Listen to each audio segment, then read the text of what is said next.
This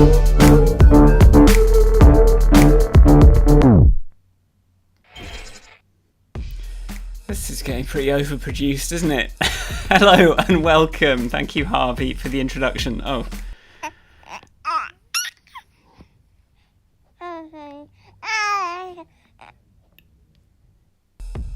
He was very nervous about that. I've been watching too many sort of funny Apple demos, haven't I? Hello, this is Squares TV App Lab number 72, where we talk about Video Pencil, Shoot and CueCam Presenter. This is a lab on After Hours and going out live on YouTube. I'm Michael Forrest. I make apps and so on. Music and stuff here, look, my website. This week I'm going to start with some updates. First thing, NDI on Video Pencil. It's still testing a fix to something that I made a bit weird. I added in an extra layer of abstraction that makes the video feed smoother on NDI, but it's got a bit of a memory problem, so it's crashing. I did push a new build out, but someone who was very helpfully testing found that it's still not 100%, so we're still working on that. I did do some nice sort of like draggable controls. I was going to see if I could just share. It's not plugged in. So basically, the controls on the iPad in Video Pencil, when you're using CueCam Presenter, now if you drag them to the side, they sort of collapse, so that they don't have to take up quite so much space, which I was finding it was sort of getting in the way a bit, the teleprompter sometimes. And I've also added NDI audio to Shoot, so that's on test flight. Someone was asking about it. I'd sort of almost done it, and I just sort of, it's pretty much there now. So if you want to try out NDI coming from your phone with Shoot, then that's now possible on test flight. CueCam docs were 95% complete, but the last few are pretty beefy, like how to use Ecamm Live with CueCam, how to use OBS with CueCam. These are some fairly big ones, but like then I'm sort of happy that we've just got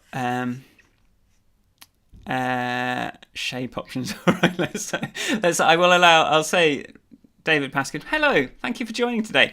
I haven't seen you for a while. In VP every once in a while you overlay. So press and hold brings up the that little menu.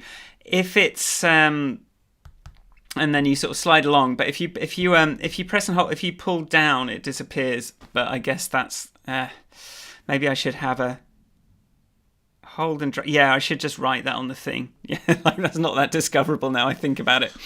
All right, let me let's okay. I'm going to put that on my to-do list. Make it clearer. How to hide the symbols. Okay. DP, right, I should, and save task, right, that is in my list.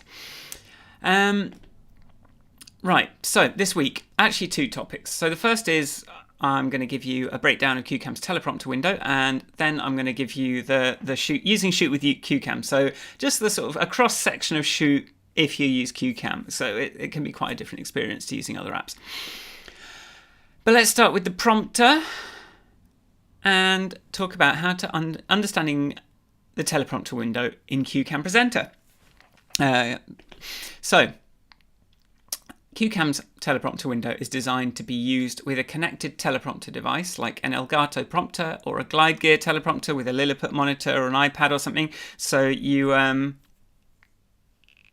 yeah, a panel of shapes, David. Yeah, sorry, I'm getting distracted by chat. Yes, so if my iPad was plugged in, it's here. I'll plug it in and show you in a bit, but meanwhile I will talk about teleprompters. So if you sort of know, so teleprompter is, you know, I'm sure everyone here knows, but some people watching on YouTube, I don't know. So teleprompter, 45-degree pane of glass. You have a monitor in here. You have a monitor in here, and then your camera here facing that way, and then when you look through, your monitor is magically overlaid over the camera lens, and that lets you speak and read and do things directly to the camera. So you can either get like an all-in-one thing, like an Elgato prompter, and, you know, I guess with the camera on the back if you've got your own camera already, or you can get a thing that you can put a screen in, and that turns into a teleprompter. And once you've set it up, then it's going to appear on your Mac as an extra display like that. So I like to have it on the left, and it will be, it's weird this preview because it makes it look, it's actually like a relatively much smaller display than all your other ones. You see it's like 1024 by 600, my Elgato prompter. But I just stick that on the left, and then you can sort of drag stuff over to it. You can reveal CueCam's teleprompter window with the toolbar button up here. So we're showing that up there. We've got like a nice handy button to say, look, teleprompters are cool and important, and you should be thinking about them. So that's why that is so prominent. And then the teleprompter window has various different functions. So I shall sort of go through. So once you've revealed that window, you're going to see this basically. I should probably I saw I was speaking to someone last week who had some green on the back of their chair, and I was like, oh, I should put some green on the back of my chair so it's invisible. I've got a green shirt on today, by the way, and CueCam's green screen. It's doing a pretty good job, I think. I was able to adjust it and sort of be able to wear a green shirt and have a green screen. Anyway, right, 1. So there's big area here. That's your camera preview. So I like some, a kind of more traditional, like a TV studio teleprompter is going to be, the whole thing is going to be covered in text. But that's because someone else is checking that you're framed right and like running through the thing and looking at the program preview. When you're just the talent, all you've got to do is think about what you've got to read. But like we're sort of solo producers. We want to know that it looks okay, that we're not showing the wrong thing. So you have your program feed in that window, and then the number 2, like the teleprompter area, is actually a bit smaller. And so I have it adjusted so it's probably just a little bit below the camera position, so that it's got a bit of space to grow if I have a longer card. But this is a reason you don't want to put too much on a teleprompter card, because it's just going to sort of cover up your whole feed. The third thing is down here is I should use the spotlight. Do you know what? I've broken something with spotlight, which is that now I get grayed out because I optimized something with the way it works with the iPad now. But down here is the audio levels. So it's really useful. Like right now I'm looking at my audio levels. I can see they're nice and in the green. That's LUFS metering. That's lovely. I can just always see if my levels are okay. And then I do show you your navigation, partly because it gives you a quick preview of like what's coming next. And if you put your mouse up there, you can click. And then up here is the source selector, and I will talk about that a little more in a moment. So you just drag that teleprompter window to your teleprompter's display, and you can actually make it full screen. I think that's how I use it. That's how I like it. So you see there's the screen, and that's reflected up in the glass, and then the camera is sitting behind there. You can't see it because that reflection. And then you can actually move around that teleprompter thing. I should have made that loop. So you see you can sort of hover over it, drag it around if it's not quite where you want it to be. Because sometimes your lens might not be, you might have the window in a slightly different position or whatever. But try and sort of like put it somewhere that it's going to have enough space to grow and shrink. And then you can also change the width and font size. Let me just set this one to loop so that we can just keep it going. Is this going to work? So when you hover over it, it's going to sort of pop open some more controls. So you can see, well, let's see what that does. The first part is the font size, so you can sort of like bump that up and down. There's actually a keyboard shortcut for that too, but I just thought I'd sort of expose it there. So that's going to change how big this text is, depending on how close you are to the camera. And then when you hover, there's this little max size thing over here. So that's just going to set the maximum text size that you can have. So what I do with this is like I do shrink it down as small as possible so that it's not covering up more than it needs to. But like I have to have a way of knowing like how wide it can go. So I just let you like drag that. If you did end up if you're speaking German and all your words are much longer and you want the text big, you can just sort of like give it a bit more space. And yeah, that's an option there. But the trade-off is the wider it is, the more your eyes might be going left and right as you're reading. So you sort of want to keep it as close to the middle as possible, really, just to keep those eyes sort of looking sane. And then your audio meter, will be in the green for a -23 lux signal. And here is, let me just loop this one as well. I shall loop this one. So what you see here, you can't hear it, but if you look down here, you see I'm getting progressively louder. So I start quiet and then it goes into the blue, green, but you'll see if you start getting too loud, CueCam's going to go, oh, hold on. So as you're looking at your feed, you can very quickly see if something's happened. So at the start of this stream, it was very obvious to me that I was playing that intro video too loud. So I was able to quickly go over and adjust that. But this might not be, you might be waiting 5 minutes for someone to tell you in chat that your levels are weird otherwise, because it's really hard to tell sometimes. The other thing, so then the next thing you can do, the thing that I talked about before, that thing up at the top, is you can select an alternative source. So you can either have the CueCam virtual camera, which is this one. You can have a transparent window, or you can just choose another window from your Mac. So here, if you're in a Zoom call, instead of so the old way of doing this was you'd make the window transparent and you drag it on top of you drag both windows into the teleprompter.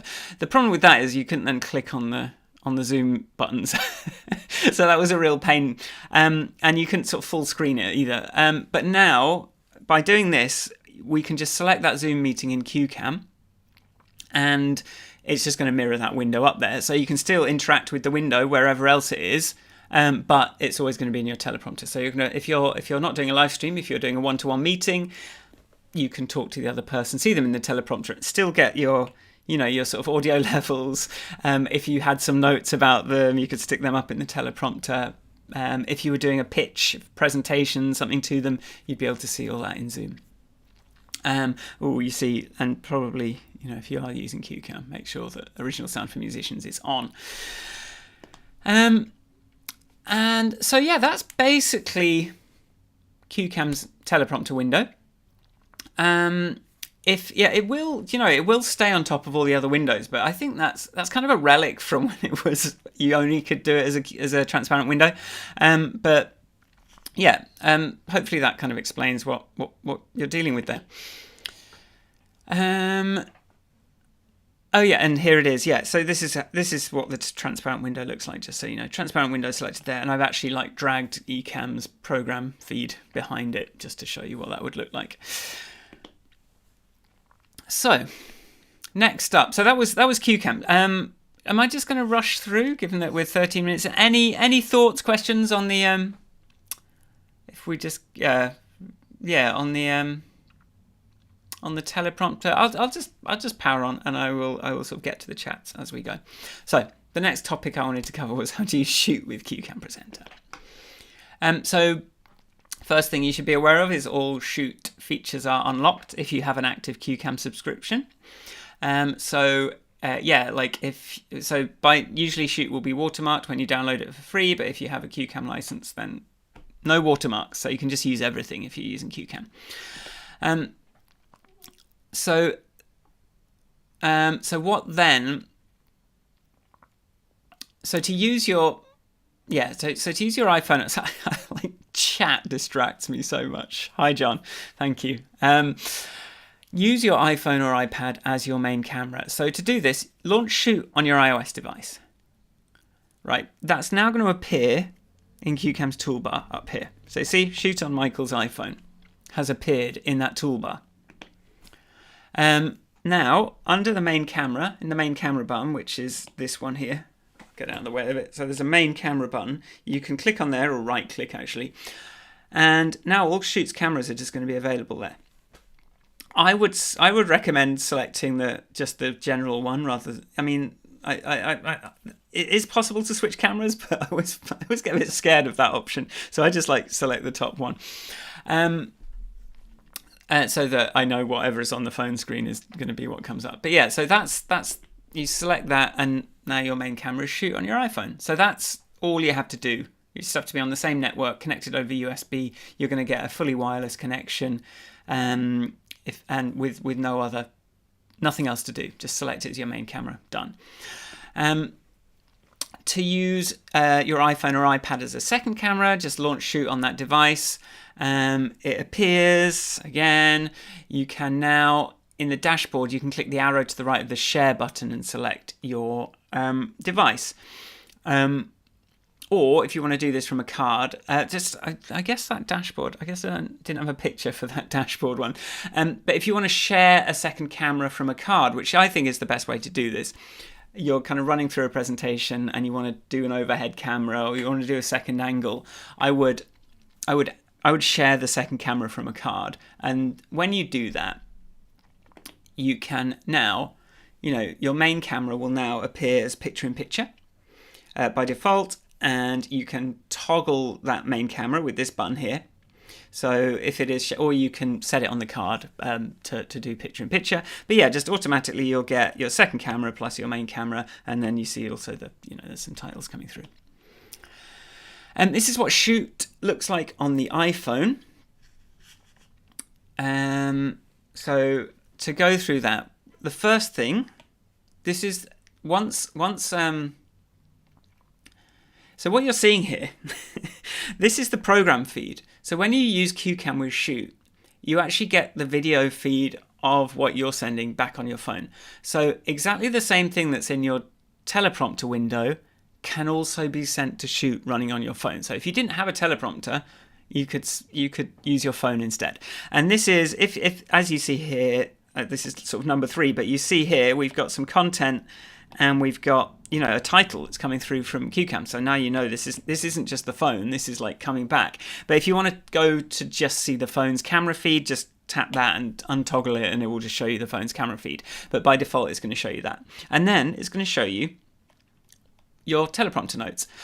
So when you're using Shoot, automatically it does the teleprompter stuff, automatically gives you the program feed.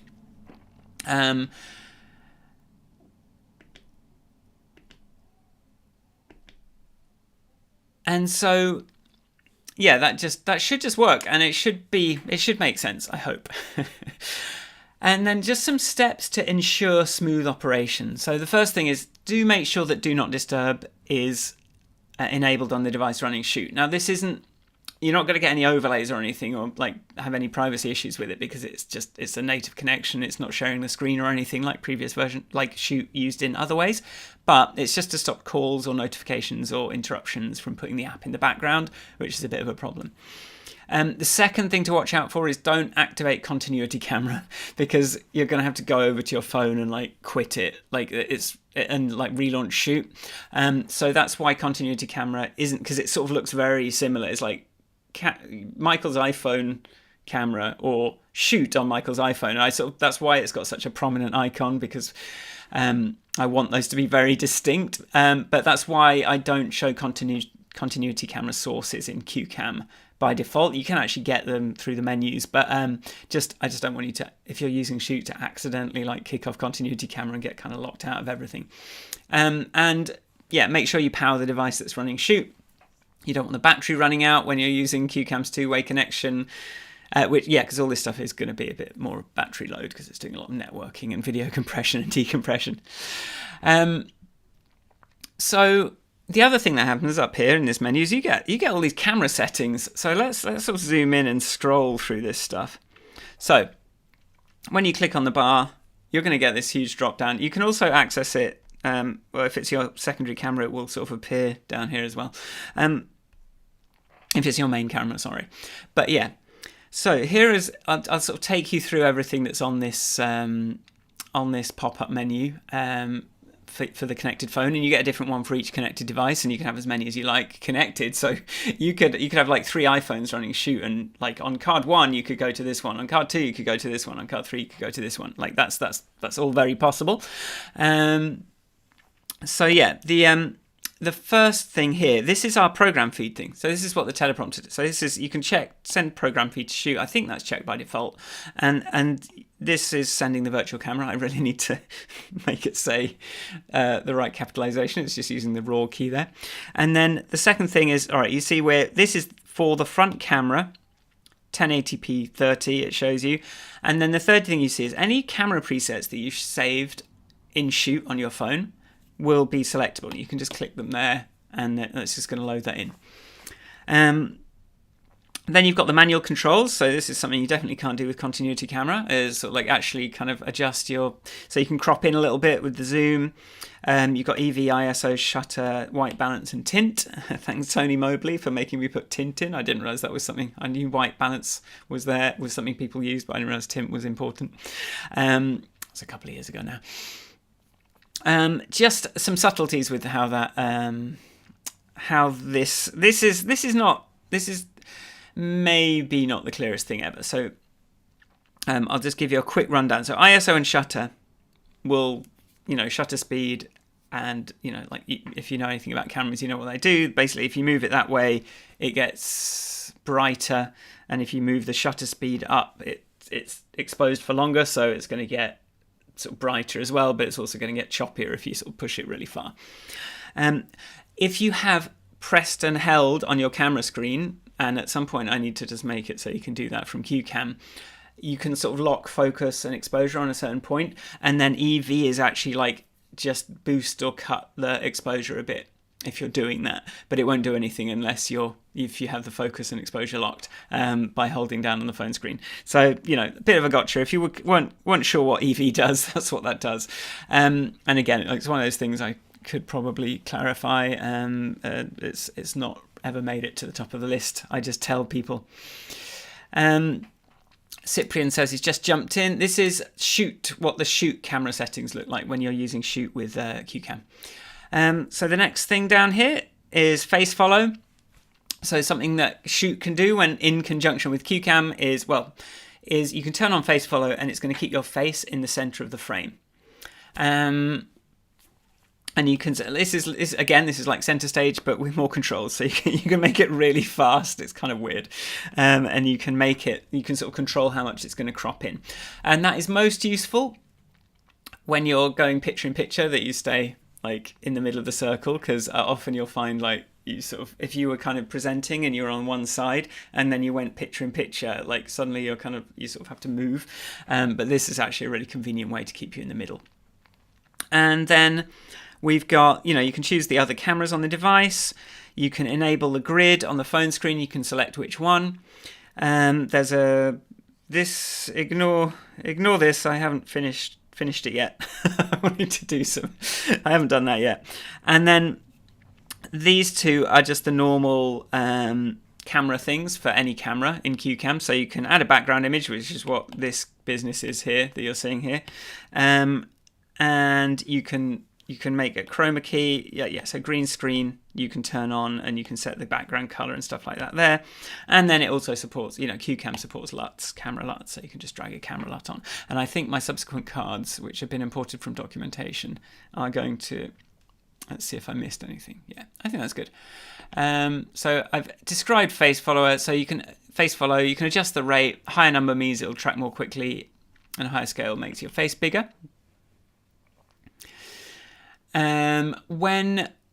So something that's really cool with face follow, and something I actually miss when I'm using my Canon like R6, which I'm using now, which is a much more expensive camera and lens than any iPhone lens really. But one thing that's really cool with face follow is that it knows what current slide layout you're doing. So if you have got a slide layout with content up here and some titles, instead of keeping you in the center, it's going to keep you over here.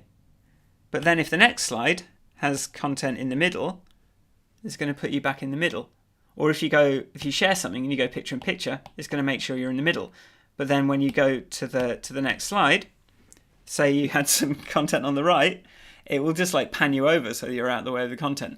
So this is something I did when I was doing all my live streams on just on the phone, because I found it was really good, but like sort of the slides got in the way. But like it's pretty cool. So the next thing, using Shoot's ad telers.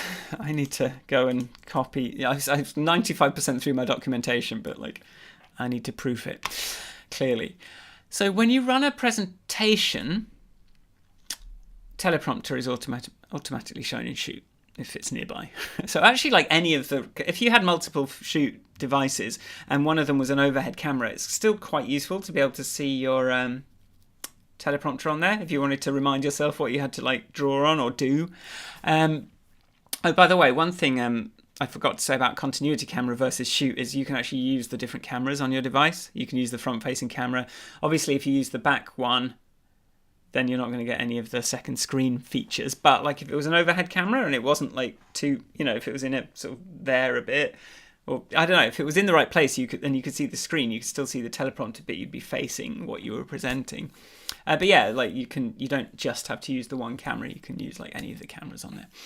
But anyway, if the teleprompter isn't quite aligned, so what we're trying to do here is, so you've got your phone, it's got that, so it's going to put the teleprompter. It's generally like here, basically. So there's like a green dot here, but actually, if you look closely at your phone, you can spot where the camera lens is. It's quite hard to see, but if you look, you can see where it is. And you want this to be close as possible to the camera lens. So I make it quite small, and I put it over to one side because I did a lot of tests, and it's like it sort of needs to be pretty close to the lens to make it look like you're looking into the camera.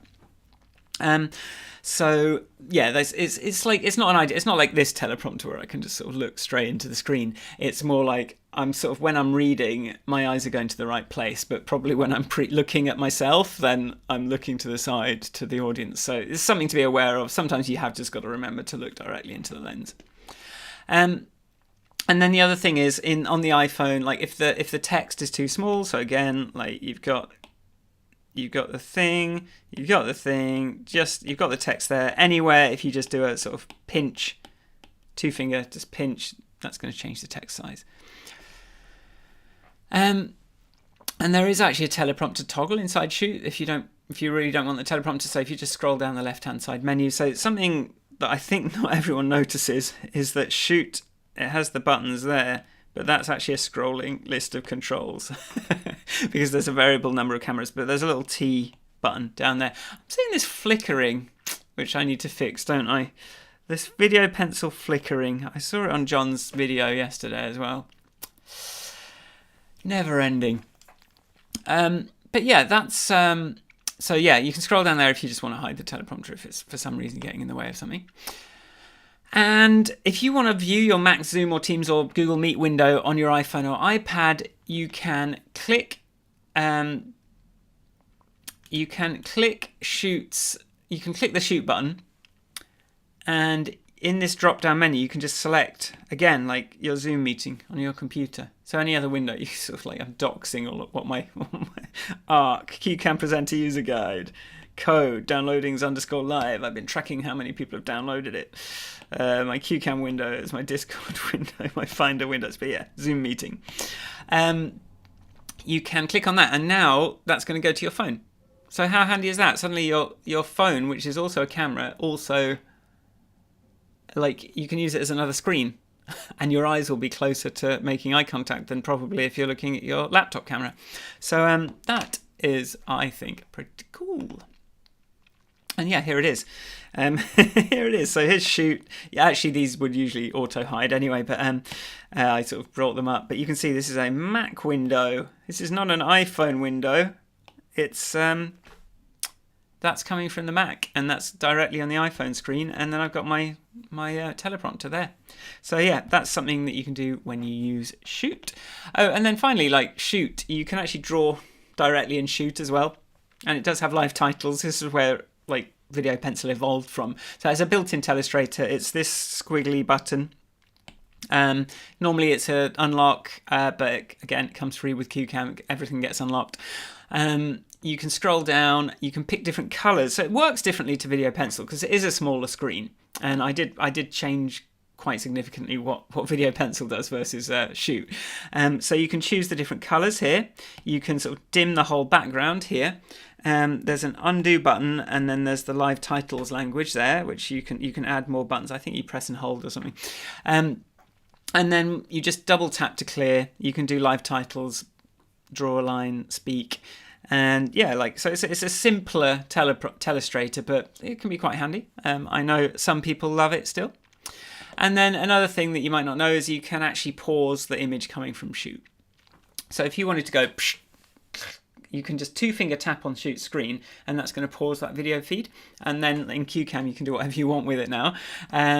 Or you can draw on it in shoot, or you can draw it in video pencil on a separate iPad without having to keep the device steady if it is just something, a still thing. And then you can double tap it with 2 fingers again to resume. There's also a pause button in the sidebar, but I think it's just like 2-finger tap is really handy. And this evolved from when I spoke to a teacher that sort of inspired me to make that feature, because what he was doing was, the way AirPlay works is, he was doing it on an Apple TV in a classroom, and the way he was freezing the image when his woodwork class was, he'd just turn the phone off and it would sort of freeze the image on the screen, and then he'd be able to talk about it, and then he'd just like unlock the phone again to resume. I thought, well, wouldn't it be cool if you could pause it and draw on it? And yeah, wouldn't that be good in a classroom? And now we have that in video pencil and everywhere. But yeah, that's shoot. So we are 6:30. I think this is pretty good timing. Baby bedtime is sort of 7 o'clock at the moment, so half an hour away. Yeah, any thoughts? Let me see. I have got... Okay, so, David. Let me see. I see that David said, was talking about having no idea how to get rid of the symbols that show up. So let me see if I can share my iPad, which I have now plugged in. And let's hope it doesn't go too feedbacky. Okay, there we go. Nice. Right, so when you long press, you're going to get this menu. And it's going to want you to... You can go left or right to change it. But if you pull down, see that turns into a microscopic X. It just dismisses it. But yeah, I guess it's not the, yeah. Okay, yeah, so I should definitely make it, because it does tell you to go left or right, but it doesn't tell you how to cancel. Something you can do is, if you go up to settings, if you go to symbols, you can actually set the menu delay to be like just longer, so that it's much less likely to show up. So that's just something you can do if you're never going to use this. Honestly, I don't think I've ever used it, but it was a request that I just thought I'd add in. I think it would be quite useful if I could say, here's a Mac, here's an iPad, and they were different sizes. I've been thinking about this and going, maybe that's something I can sort of iterate on in future. But for now, it is what it is. I should probably make it a bit less sensitive by default. Since we are here, I can show you the dragging. So here is... although I've noticed a bug, which is these buttons are way too small to tap to change the size down here. But yeah, so if you drag that now, if you sort of pull it down to the bottom, it's going to take up all the space, or the top.